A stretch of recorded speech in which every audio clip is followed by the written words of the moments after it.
Congressman Ryan. First of all, I'd thank him to his service to our country. Second of all, I'd say we are not going to impose these devastating cuts on our military, which compromises their mission and their safety. And then I would say you have a president who ran for president 4 years ago promising hope and change, who has now turned his campaign into attack, blame, and defame. You see, if you don't have a good record to run on, then you paint your opponent as someone to run from. That was what President Obama said in 2008. That's what he's doing right now. Look at all the string of broken promises. If you like your health care plan, you can keep it. Try telling that to the 20 million people who are projected to lose their health insurance if Obamacare goes through, or the 7.4 million seniors who are going to lose it. Or remember when he said this: I guarantee if you make less than $250,000, your taxes won't go up. Of the 21 tax increases in Obamacare, 12 of them hit the middle class. Or remember when he said health insurance premiums will go down $2,500 per family per year? They've gone up $3,000, and they're expected to go up another $2,400. Or remember when he said, I promise by the end of my first term, I'll cut the deficit in half in 4 years. We've had 4 budgets, $4 trillion deficits. A debt crisis is coming. We can't keep spending and borrowing like this. We can't keep spending money we don't have. Leaders run to problems to fix problems.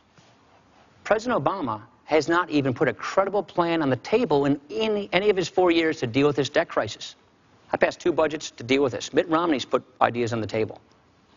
We've got to tackle this debt crisis before it tackles us. The president likes to say he has a plan. He gave a speech. We asked his budget office, can we see the plan? They sent us to the press secretary. He gave us a copy of the speech. We asked the Congressional Budget Office, tell us what President Obama's plan is to prevent a debt crisis. They said, it's a speech. We can't estimate speeches. You see, that's what we get in this administration, speeches. But we're not getting leadership. Mitt Romney is uniquely qualified to fix these problems. His lifetime of experience, his proven track record of bipartisanship. And what do we have from the president? He broke his big promise to bring people together to solve the country's biggest problems. And what I would tell him is we don't have to settle for this. We can do better than this. I hope I'll get equal time. You will get just a few minutes here, a few seconds, really. The 2 budgets the congressman introduced have eviscerated all the things that the middle class cares about. It has will knock 19 million people off of Medicare. It will kick 200,000 children off of early education. It will eliminate the tax credit people have to be able to send their children to college. It cuts education by $450 billion. It does virtually nothing except continue to increase the tax cuts for the very wealthy.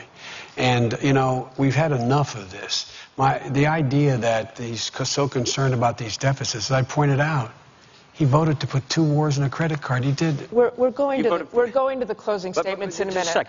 You're going to have your not closing raising statement. taxes is not cutting taxes. And by the way, our budget, we have not spending by 3% a year instead of 4.5% like they propose. So not spending more money as much as they say is not a spending cut. Here just for a minute, and I